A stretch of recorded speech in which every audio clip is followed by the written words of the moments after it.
Thanks, Jeremy. I guess it's so ironic that like my most bullshitty title of probably all the talks I've ever given like is this one, but I thought it would be appropriate given the theme of the course this year of interacting minds to say, well, do rats and mice even have minds, right? So some philosophers might say things like, well, a mind is just what the brain does, right? These are the functionalist philosophers of mind. I always find that annoying when they say these things. It's like, well, it seems kind of circular. Where are we getting with that? And some of the common objections are to say, well, some thoughts actually don't seem to do anything, and some emotions feel like something. So it maybe isn't really enough to say, well, a mind is just what the brain does, because our mind can do things that maybe don't fit that description. And also other philosophers like Searle would say, well, you can put somebody in the famous Chinese room, right? And they can do a kind of automatic symbol processing that seems to accomplish cognition of some kind, but arguably doesn't have a mind. If instead we go to the psychologists, they will say, it seems like more sensible things like, well, minds should have thoughts, emotions, and maybe a bunch of other properties. And that seems like something we can work with, right? Like, do rodents have thoughts and emotions? So let's try that and take sort of a neuroscience approach. Can we build a mind and come up with something that has thoughts out of parts? So maybe we start here. This is a sponge. It's a sort of uniform mass that can respond to stimuli and move around. But that's really all it can do, right? So it might move in response to, wow, this pointer really doesn't work. Yeah, I mean, too reflective. Yeah, so that can respond and maybe to a stimulus with an action, but it's not clear that you need the concept of a thought at all, right? Like here, you can just say, well, there's a clear sort of stimulus response thing here. Okay, what if we make this more complicated? We now separate like a sensory neuron from some of the effectors. Saying, well, does it have thoughts now? Well, it's still sort of a stimulus response kind of thing. What if we have separate, sensory and motor neurons? Well, now you can activate lots of muscles in response to one stimulus, like you're clearly building a more capable organism, right? Like you can move something over here, even though your stimulus was here. Maybe you can coordinate that the muscles on one side contract and the muscles on the other side expand or something. But again, doesn't seem like they're thoughts. What about when we add interneurons, though? So here, okay, maybe there's a sensory neuron, and then there's this whole class of neurons that isn't sensory, and it also isn't motor, right? It just makes connections between, some of these sensory neurons, some of those motor neurons. So that's kind of an interesting case. We can delve into that a little bit, talking about a different creature, the leech. So leeches can swim and crawl. Those are controlled by different motor patterns. So if you stick some electrodes in some ganglia of the leech nerve cord, you see if they swim, activity kind of looks like this. If they crawl, it looks like this, different kind of rhythms. So how does the leech decide whether to swim or crawl? Well, you can do an experiment where you create a stimulus that's kind of ambiguous, where sometimes they'll crawl, sometimes they'll swim. So you see some trials, I actually don't know which is which. Well, let's say red is swimming. You see this is the same stimulus, and sometimes you get one response, sometimes you get the other. And it turns out that the activity of one neuron in one of these leech ganglia, cell 208, predicts with very high accuracy whether you get a swim or a crawl response. So I think this is kind of an illustrative case because it's a beautiful example of an internal state, right? Like something where the output of a system isn't just determined by an input stimulus, which is the same in all these cases. There's something internal to this creature that is determining the final response. It's a very general concept, very useful. It's sort of annoying that it is referred to by the word state, which we just heard about. in a reinforcement learning context. They're related, but different. Here I'm talking about, the set of circumstances or what you would need to know about a brain, about its internals, in order to disambiguate, what kind of response you get, right? So another example is like, depending on whether you're awake or asleep, you may or may not get a response to the same stimulus, right? Like your internal state, as in being asleep or awake, is different, and that disambiguates what the output is going to be. So these are interesting and powerful things that are neither sensory nor motor. I don't know, do you think internal states are thoughts or not? No.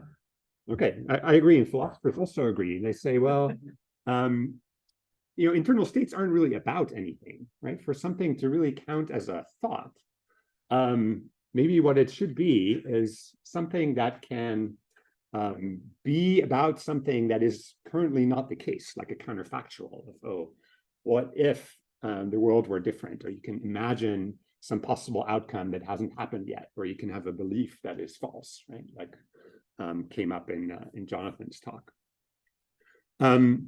So, if we're really going to try to say whether rats and mice have minds, it's okay, maybe we should check whether they have thoughts. And now we have a little bit of a handle on what a thought is. Like there are interesting things like internal states that aren't quite thoughts. So instead, maybe we could look for counterfactuals or erroneous beliefs, and then we'd be more confident that we really have identified a thought. But experimentally, that seems kind of hard to do in a nonverbal creature, right? Because we're saying, well, not only can we not really observe it in behavior, because if it's a response, then it's just like an action, right? It's not a thought.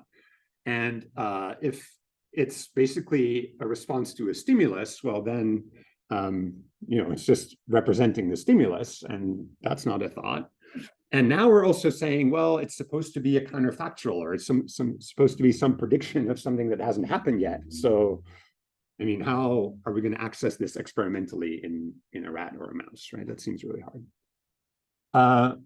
But I'm going to try to convince you that actually we can access these things. And I think a really good model system is the hippocampus. So, most of you work with humans, right? So you've heard the kinds of things that the hippocampus does in humans. Like say, oh, you need it for the encoding and initial storage and retrieval of episodic memories. Maybe you need it for the mental simulation of possible futures. And, in the rodent world, people tend to talk more about, well, hippocampus is important for flexible navigation using a cognitive map of some kind. And a few other kind of functions have been ascribed to it. But all of these things have in common a sort of theme of, representing or processing something that's currently not the case, right? Are you going to simulate something, or are you going to retrieve an episodic memory from the past? Like these all have sort of this flavor of, well, you're not just like responding to something that's in your immediate sensory environment. So, maybe we can figure out what's going on inside the hippocampus when these kinds of things are happening.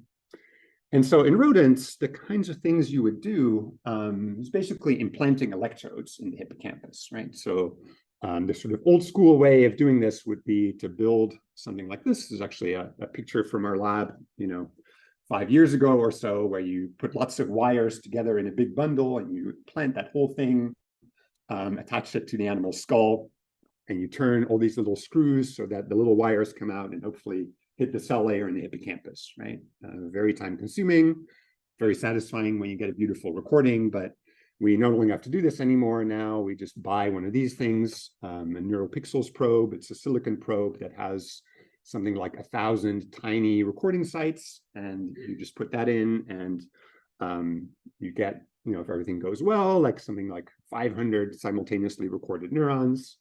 It's really nice.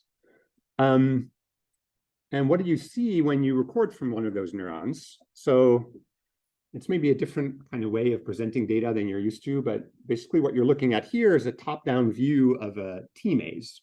So in this case, the start box is over here, is where you put the animal at the start of a trial. They can run up this central stem, get to the choice point, and go either left or right. And this gray line, well, this gray trace, is just the cumulative tracking data from a session of this animal, right? So you can see here they usually run straight, but there's choice point to kind of pause and like look around, do rat stuff. And then these black dots are the location of the animal when a single neuron in the hippocampus fires a spike. So anytime you see a spike, you put a dot. And you'll notice there's sort of this density of dots over here. Lots of them, cell is really highly active here. And then there are a couple of like random dots in other places. And so you won't be surprised to hear this is a famous hippocampus place cell, where the area where the cell is most active is called the place field. And you can represent this in a more efficient way by just plotting firing rate as a function of linearized position, right? So imagine that you take sort of this trajectory, and you kind of unfurl it into a line, and then you say, yeah, there's some point where that neuron is maximally active. And that's useful because now I can show you the activity of not just one, but something like 50 place cells. So now each row has one of those tuning curves that shows you where on average the cell is active. And as you can see, I've ordered them so that the cells up here have their highest firing rate at the end of this T maze, and the cells down here have their highest firing rate at the beginning. And this is a raster plot, so each row is going to show you a tick mark whenever that neuron fires a spike. And you're going to see in this video the animal, whose position is indicated by this red dot, run along this track. And you also see a local field potential here. But basically what you should expect is that as the animal goes along this track, he'll enter the first place field, and that cell should be most active, and then walk into the second place field, and that one will be more active, right? So you're expecting some sort of sequential activity. So let's confirm that. There's also some audio.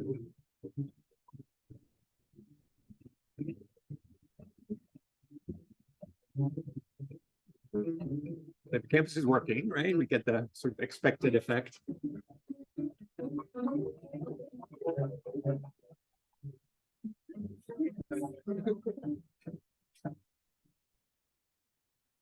It's the hippocampus playing music. Yeah, so you've also noticed I've rigged up a little script here that plays a key on a piano whose pitch corresponds to where on the track that cell has a place field. So you're hearing this sort of noisy but gradual increase where as the animal runs along the track, you get cells that have higher and higher pitches along the keyboard.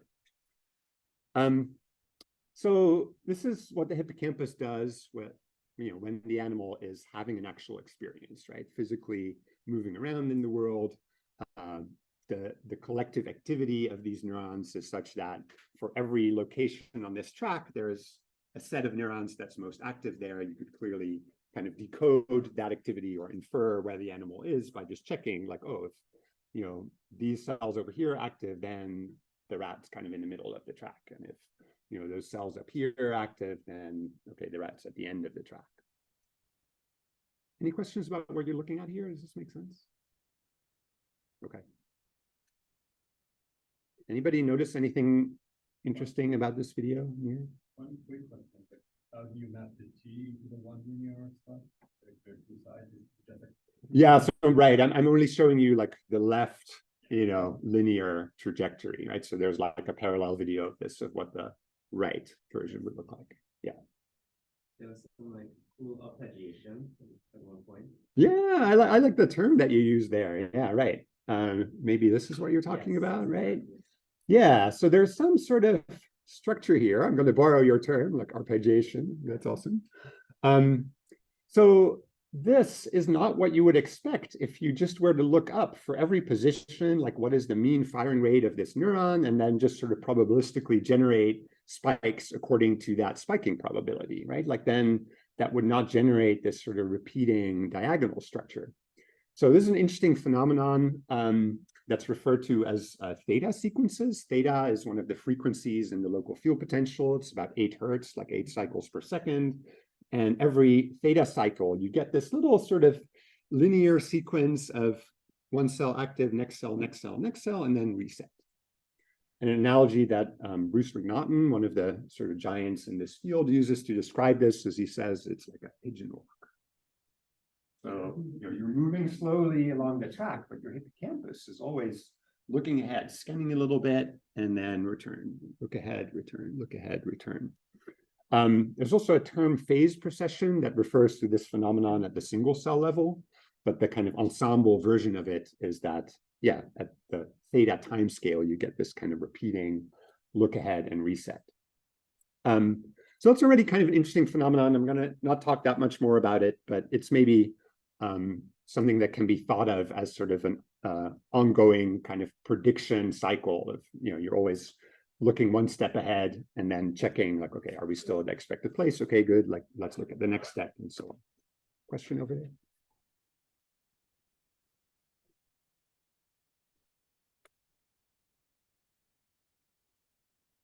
It seems like really in the hippocampus, like pretty much every neuron participates. It's pretty striking. It's not like, yeah, you have like different populations or even that there's a range. I think the way I think of it is really there's sort of this ensemble phenomenon of the hippocampus as a whole, like represents a particular location in a particular context. And that thing just sort of moves around and every neuron contributes according to like where it has its place field and like what its average firing rate is, which definitely differs across neurons. But yeah, everybody participates. Although I should say that's true for what in the rodent is dorsal hippocampus, what in the human is like posterior hippocampus.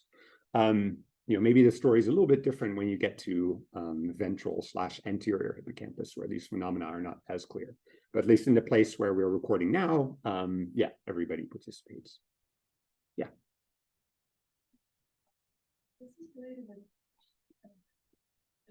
the rock online masters, like location and not really doesn't mean does the sequence connection. It seems like, yeah, maybe what you might expect is like, well, when everything is totally familiar and super stable and super predictable, like maybe this goes away. It doesn't. Actually, what you see more is when the animal is new to some environment it hasn't seen before, this phenomenon is not yet there, presumably because the animal has to first learn about, okay, what is this place, right? Like how are the different locations related to others? What are the cues, both local and distal, that kind of define this environment? And so over something like 5 to 10 minutes, this kind of phenomenon is built up. But after that, it seems totally automatic. Like you can't really switch this off unless you start taking certain kind of drugs. But yeah, it's pretty much always there. Yeah. Okay, this is kind of a dumb question, but so do certain sets of place neurons get recycled for different places? It just seems like like what if you run out of places or something, right? Yeah, great question. So you notice some of these neurons here have more than one place field, like this one here, right, or that one. So it's not really true that a single place cell only fires in one location. Like actually they have, some sort of multi-peaked way of representing the world. And that's, the larger you make the environment, the easier that is to see. So it's really just about sort of an ensemble pattern of saying, well, you're kind of mixing these basis functions so that for any given environment, each location is associated with a unique combination, but it isn't like sort of a grandmother cell kind of story where you must have one unique neuron for each location. No, it's just sort of a simplification that in many of the small environments, it looks like each cell only is active in one and only one place, but that's not really true. And that gives you more flexibility of being able to represent, arbitrarily large environments. Two quick questions. So one is there any behavior that corresponds to when those sequence resets? Like does the animal pause or look or? No, it's so fast, right? Like it's 8 times per second. So it's not really, there's no perceptible behavioral readout. And that's actually important. Like, it's not like the animal is actually moving its head like this 8 times per second, right? Like this is a purely internally generated dynamic. Now, people have started looking carefully at like, well, if you track like the exact, footsteps and like the exact, angle of the whiskers, like some of that stuff definitely relates, but there isn't a sort of one-to-one mapping of like, oh, every theta sequence is associated with a step or something. No, it's not like that. And then those precession, goes to look oscillatory also, and so then that shows up in the local. Yes, exactly. Yeah, so the kind of collective mass of like these hippocampal neurons doing this sort of look ahead and reset. Yeah, basically at the time of the reset, it's not super obvious here, but you see these sort of troughs in the local field potential, they sort of correspond to the end of the cycle. And it's like inhibition starts winning and like shuts down the sequence. And then once inhibition wanes, then, okay, a new sequence can start. And that balance of excitation, inhibition, yeah, shows up in the LFP. I think I'm wondering just like, how does this thing scale? So if you have a different size, same shape T maze, Yeah. it would be like the same number of neurons to like map the whole. Like slightly wider or smaller, like training curve or like. Yeah, really important question. So I think it's a whole field. Like much of the work on rodent hippocampus for most of the 90s was like concerned with these kind of questions of like, oh, what if we morph the environment, or what if we fool the rat into like thinking that one step actually like is 3 steps, and we have like all kinds of crazy things. I think the short answer is the hippocampus itself has a multi-scale representation of the environment. Like depending on where you put your electrode along the like dorsal to ventral axis, you see cells that are very narrowly tuned, like have very tight place fields, or cells that are very broadly tuned. And it seems like the hippocampus represents this environment at multiple scales in parallel. And that's part of the sort of solution of saying, well, obviously you're not just tracking where you are in this T maze, you're tracking where you are in the room, and like that room is in a building, and like you have some representation of all those things, and it's thought to map onto that axis. Okay, there's a lot more to say, but I also want to get to replay. Yeah, so that was just a little aside. Let's do the next video. So here, as you'll see, the rat is not actually going to move. He's just hanging out at the start of the track. So watch what happens in this video. Nothing much, pretty quiet.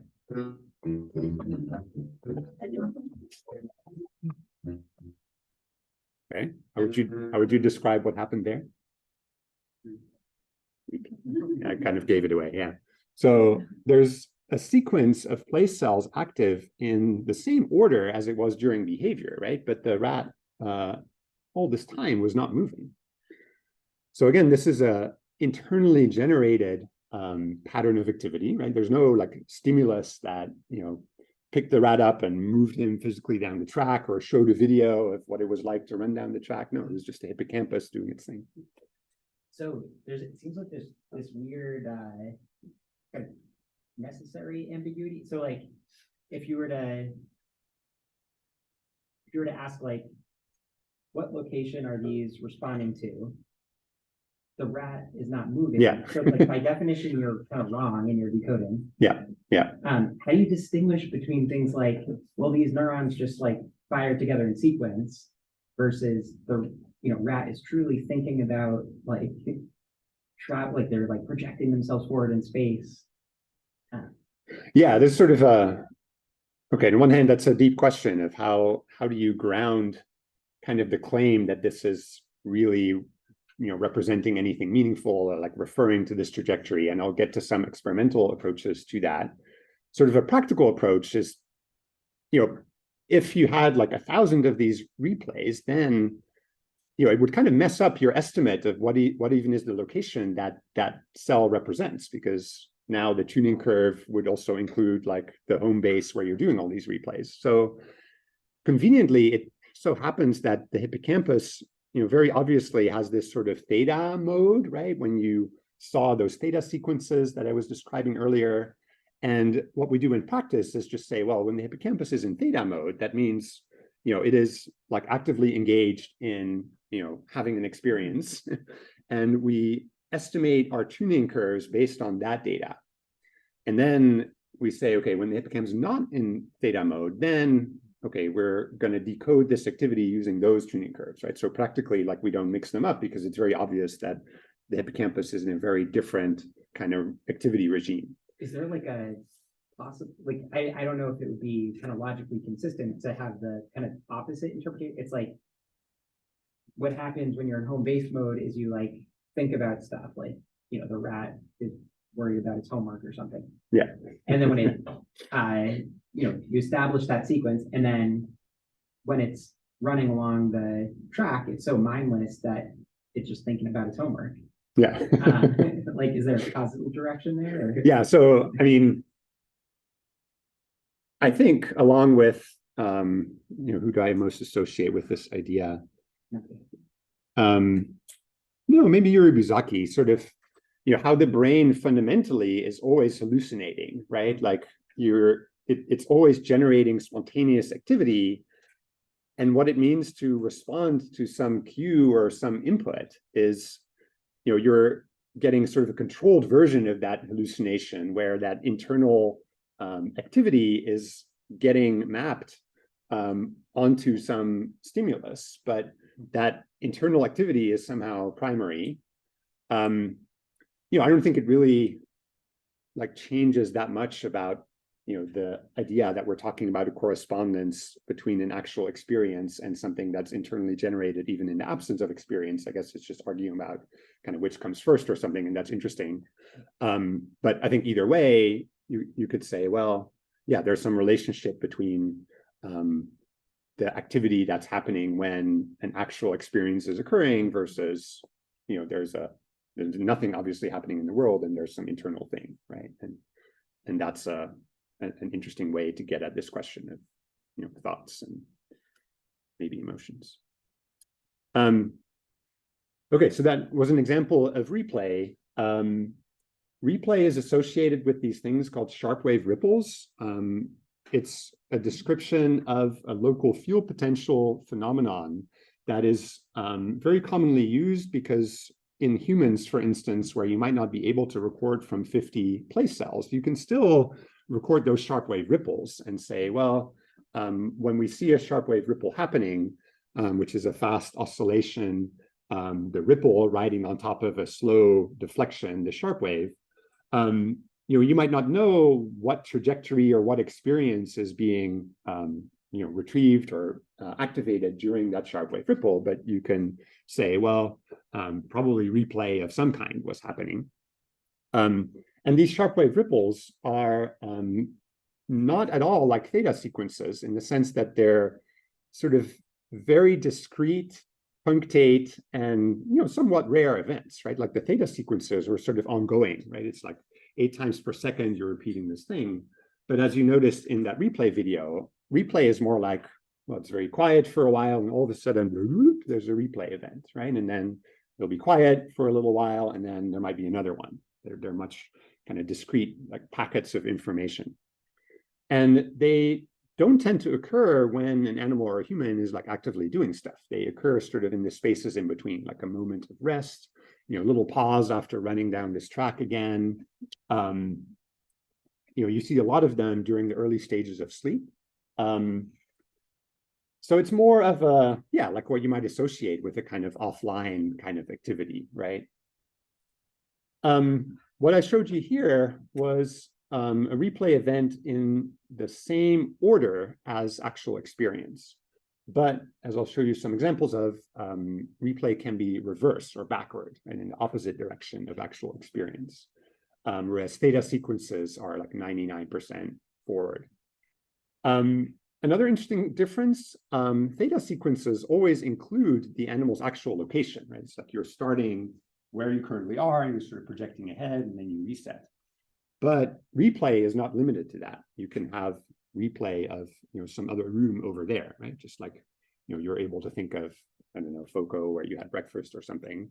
The rats can replay stuff that doesn't include their current location.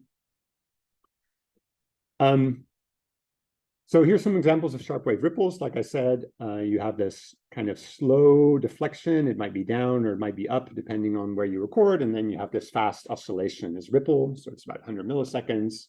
And you see them in all kinds of different creatures, including dragons. I feel like they're sort of overstating it a little bit, but it's still an interesting animal, right?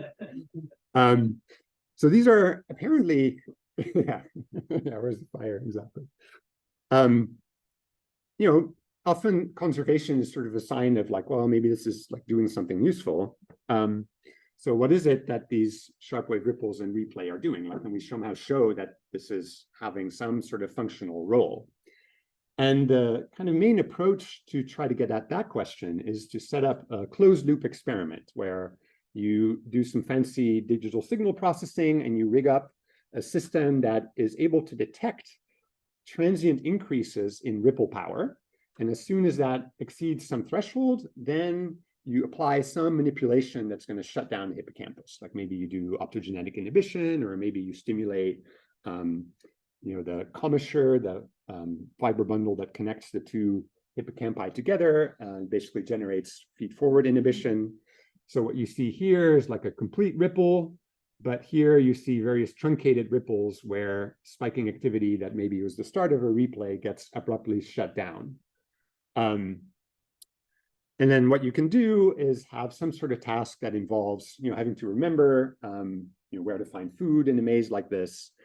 And you can find things like this, where in the case where you disrupt sharp wave ripples, that's in red, compared to either a control that has like no brain implant, or a control where you do the same disruption, but like 2 seconds after every sharp wave ripple, you see learning is slower.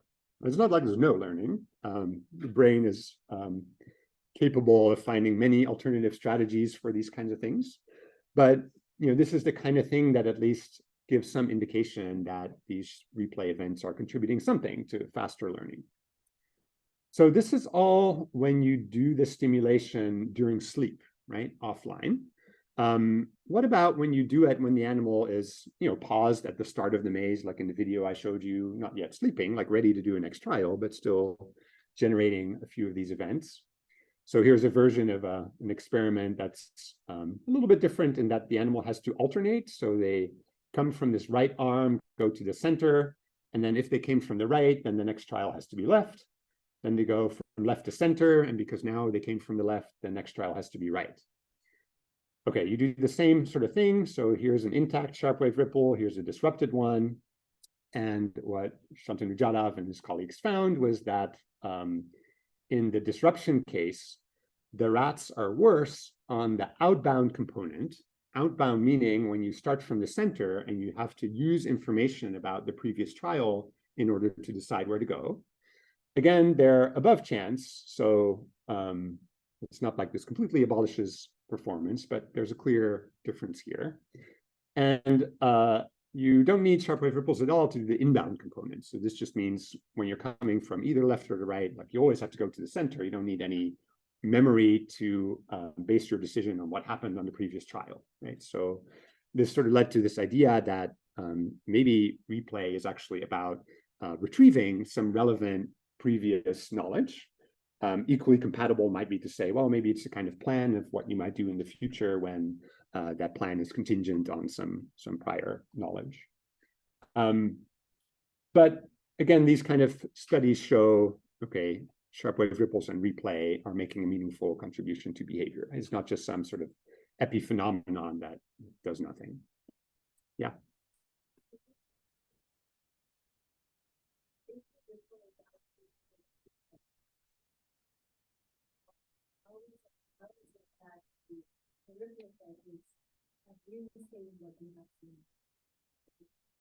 Yeah, I'm going to have some slides on that. So I guess something in your question is like, well, is replay only limited to actual experiences you've had, in which case it doesn't seem super useful for planning, or is it somehow cleverer than that? And the answer is the latter, as I will show you in a couple of slides.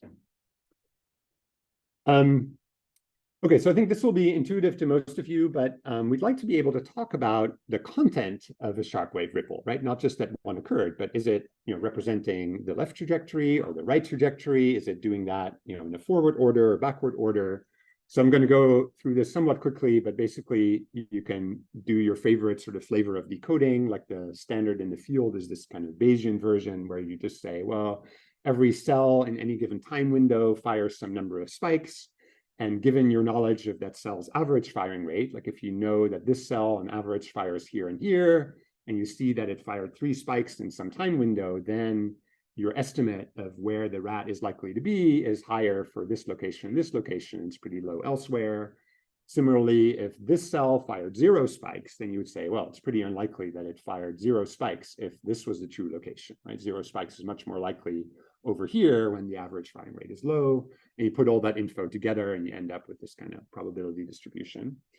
And so that's going to allow you to access, what is the trajectory represented in one of these events. Okay, so what kind of things do you want to do with that? Well, you can answer questions like, well, is this even a thing, right? Like, was it that that sequence just happened to occur by chance, or is it really more structured than that? That's what I would refer to as a first order question. Basically, that's now been convincingly shown that it really is significantly more structured than chance. And interestingly, you need LTP to get replay. So again, I'm going to go through this a little bit quickly. These are the kind of plots of lots of place cells that I've shown you before. If you give an NMDA receptor antagonist, the place fields look totally fine, right? You're not messing up the hippocampus ability to represent the environment. But basically, you really disrupt replay. So here on top, you see these are replays of a familiar environment that the animal already knows. So this is the output of a decoder where time goes from left to right and location is from top to bottom. So you see nice diagonals, right? That means, okay, you get a nicely structured sequence. For the environment, when the animal had this NMDA receptor antagonist on board, you see, okay, this is totally crappy looking, right? Like you don't get these beautiful sequences. There's a little aside here about preplay that I'm happy to talk about later if you want to ask me about it. But basically, these nice sort of fully formed replay sequences do require LTP in a new environment. Now, as was asked about, can you only represent things that you have experienced? So this was an experiment I was involved in as a postdoc where we had this kind of T-maze. Here are some examples of replays. The animal is here, you replay this trajectory. The animal's here, you replay that one. So this is forward, this is backward. Here's an example of a forward non-local replay. It's the other side of the maze than where the animal's actually located. Here's a backward non-local replay. But these were interesting. So these are what we call the shortcut replays. So here the animal is located at this location, and the hippocampus does a replay that goes across the top of the maze. And we had the video data from every session, every moment that this rat was on this maze. And we know for a fact it's never run this in one continuous episode. All it's done is gone up to the choice point and either gone left or gone right, but never the whole thing. So again, you can do shuffles and various controls to check, well, how likely is it by chance that actually this is just one replay like after the other or something? And these happen more likely than that. So the sort of implication of this is that the hippocampus seems to be able to stitch together discrete past experiences into novel combinations. So that already starts to look like something that's more useful for planning, where, yeah, okay, like you need to learn about the individual segments, but you can represent possible paths even if you haven't done that path as a sequence before. Now, other sets of questions. If you now think, well, wow, the hippocampus can apparently replay like pretty much every possible path, right? Like you're saying, well, you can construct new paths. So now you have a combinatorial explosion of you could represent anything. So what's kind of the logic that determines which thing you're going to replay? So now we want to ask second order questions, right? We basically want to say, okay, not just is replay better than chance, but are we replaying, say, A left more than B right? That comes with its own set of like statistical issues. I'm just going to give you one example of an experiment that my former grad student Alyssa did, where she said, well, if we take one of those T-mazes and you get food on the left and water on the right, but now we're going to manipulate your motivational state, what is happening to replay? Because maybe naively you would think, well, if this is about some kind of planning, then you should be replaying the thing that goes towards the actual outcome that you want. Now, some examples of nice replays, very pretty.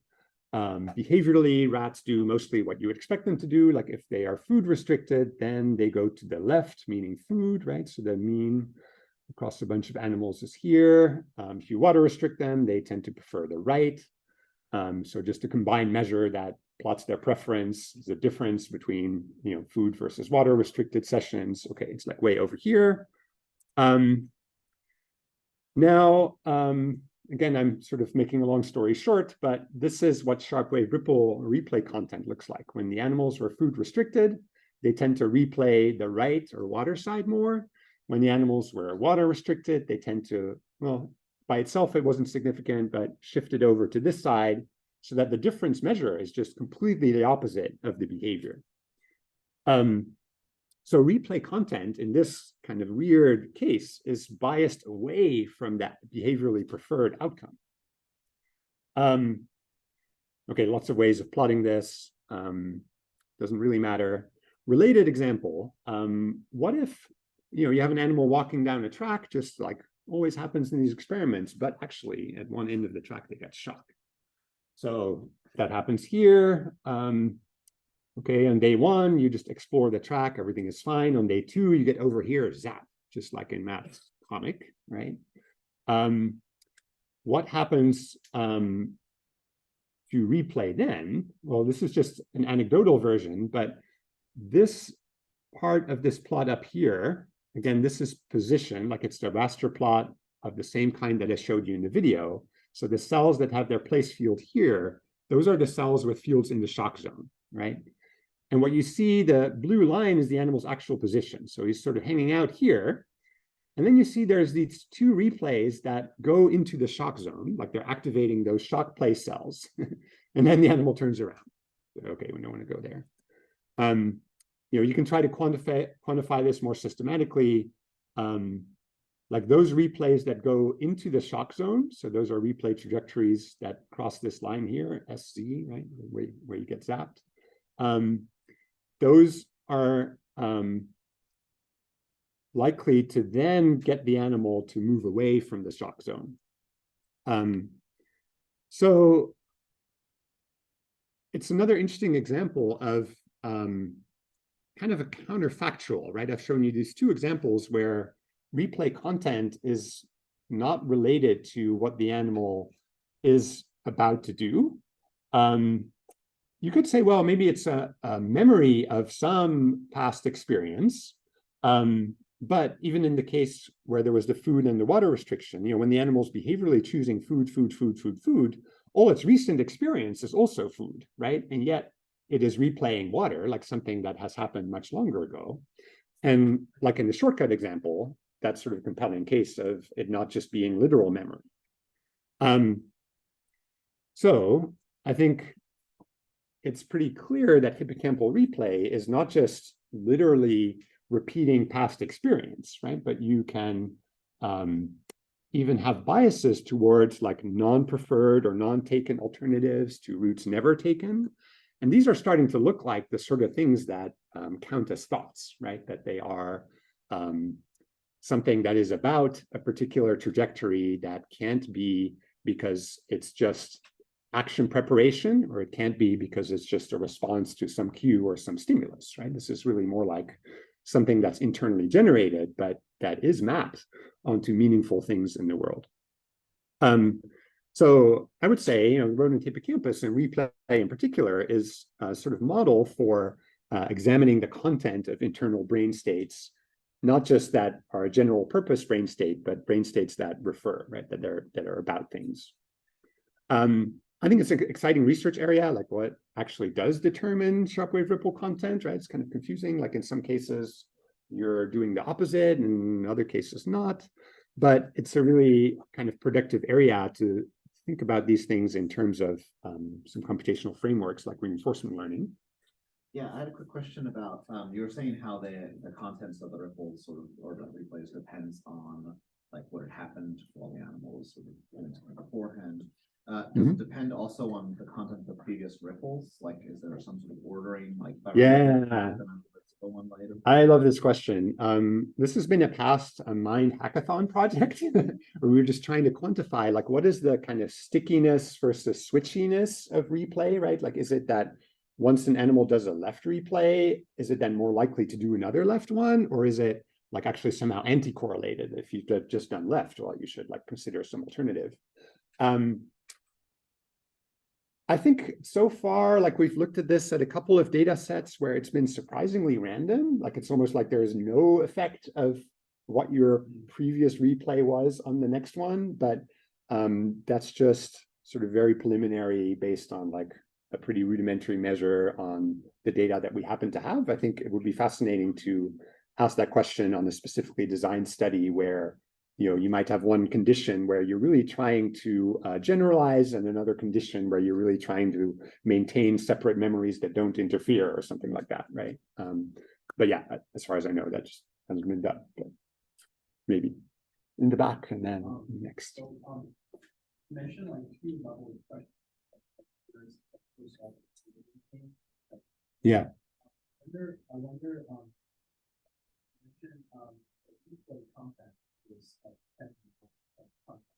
But also, you know, I guess my question is when the rat is actually discovering the shortcut, is the shortcut being replayed well? Is there some kind of metacognitive process that realizes that this is some kind of shortcut, so it's more valuable, so or it's just yeah, again, I think these are experimentally open questions. I'm going to talk a little bit about sort of a few quick ideas from reinforcement learning on, what should you replay if the function of replay is to make, your value functions internally consistent, or what should you replay if the goal of replay is to make your transition matrix self-consistent, right? So I think the nice things about those frameworks is that you can get sort of normative predictions about what should happen if this is the function.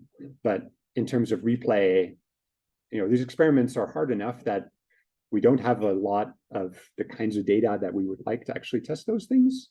And I should also say those shortcut replays, yes, we saw more of them than chance, but it's not like you see so many of them that you think, okay, this is an amazing like signal to noise and we can definitely start doing lots of manipulations. Like it's, you see a few and then, it's tough. But yeah, great questions. I think these are kind of things that I would love to know, but yeah, it's hard work. Do you have a question also? Yeah, I may have missed that, but how often are the replay of the past that the rest have never taken over? If it is rare, does that imply kind of related to what Terry asked? Does that imply that the rest of about maybe data on the past, or does that imply that the rest are thinking it's something I would never do? Yeah. Yeah, again, I think it would take kind of experiments to dissociate them, right? Like, is it just some sort of basic homeostatic process that goes something like, well, if I'm physically doing this thing, then I don't need to replay that thing. And in fact, I might need to replay other things just to prevent that experience from maybe causing some sort of interference with other stuff. Or is it, something more like, well, the more uncertainty I have about some part of the world that I haven't visited or that might have changed, like maybe that is what's being tracked. Or is it more like in the shock zone experiment of like, what are the things that I should not do, right? Like all these kind of accounts make somewhat different predictions of what the content should be when you set up experiments that could pit them against each other, but that just hasn't been done in the same experiment yet. Yeah. I'm just curious about the distinction about how you're thinking about it versus something that's kind of automatic hippocampal processing. That's, through evolutionary advantage, we automatically replay these things versus something like thought, which seems more goal-directed and semantic. Or, if this begins in the hippocampus, then where, or I guess how does it kind of interact with other?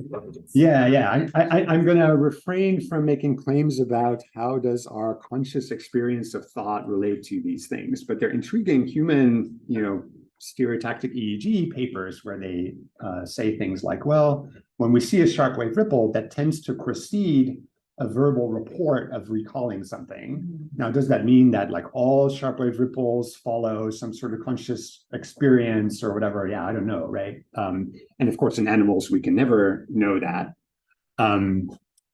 But yeah, I think those kind of intracranial recording papers in humans are starting to come out, and it seems like at least some of the sharp-wave ripples are associated with like the ability to like report some memory. But I suspect that a lot of it is like not necessarily accessible to like reporting, right?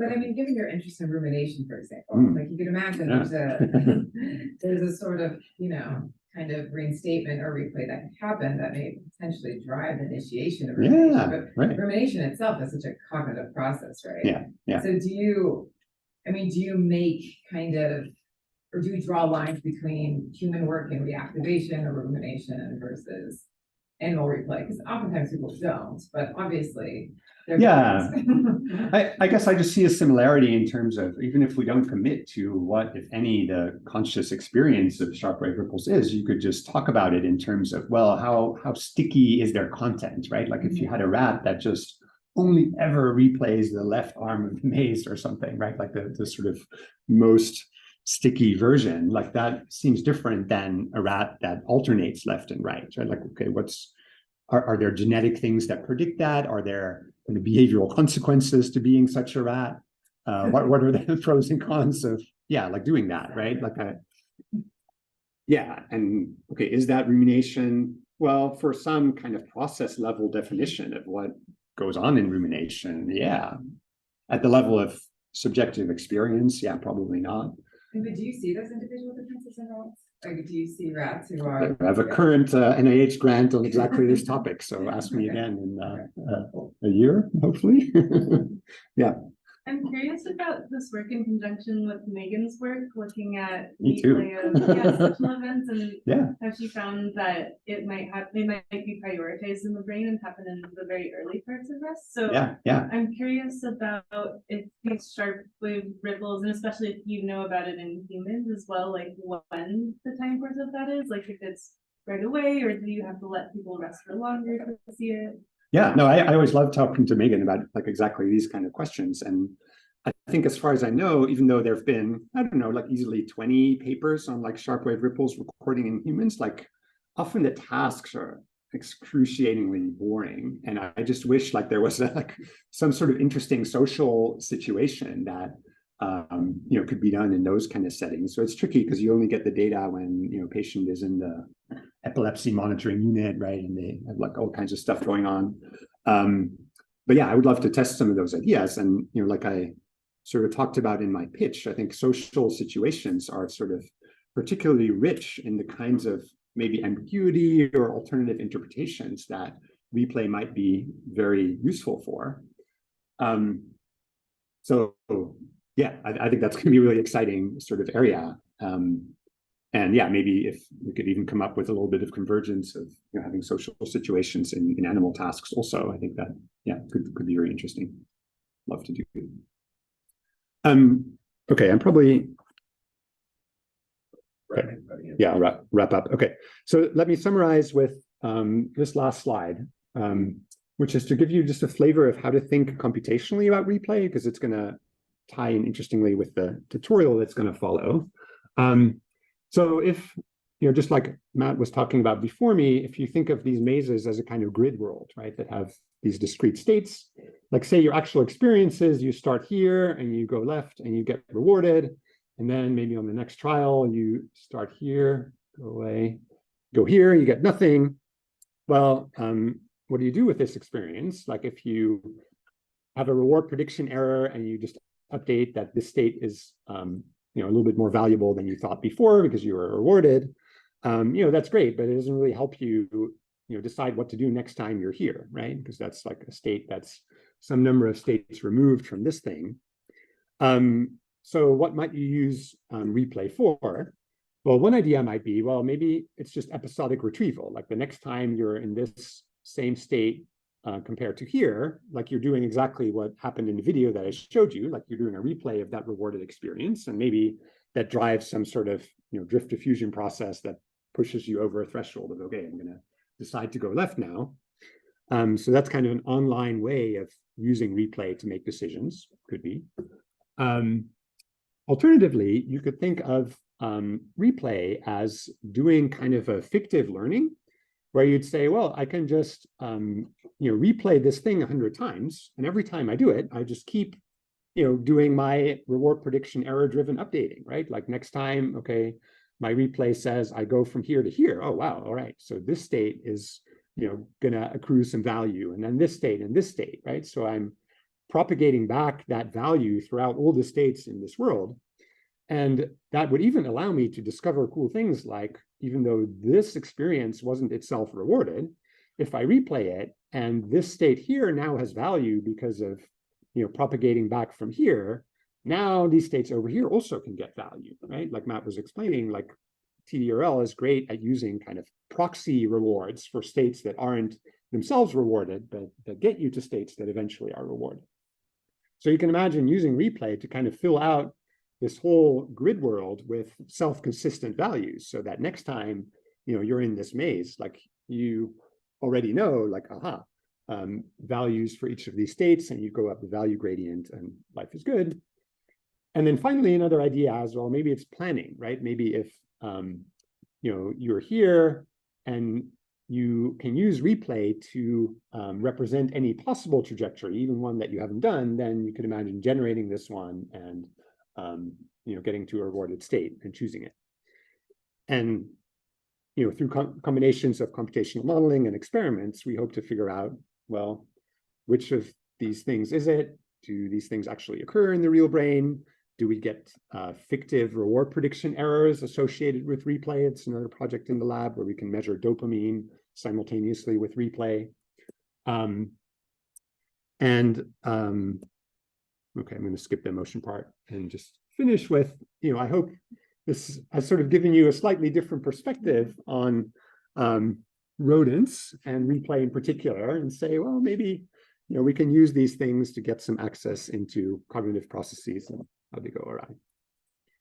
All right, thank you.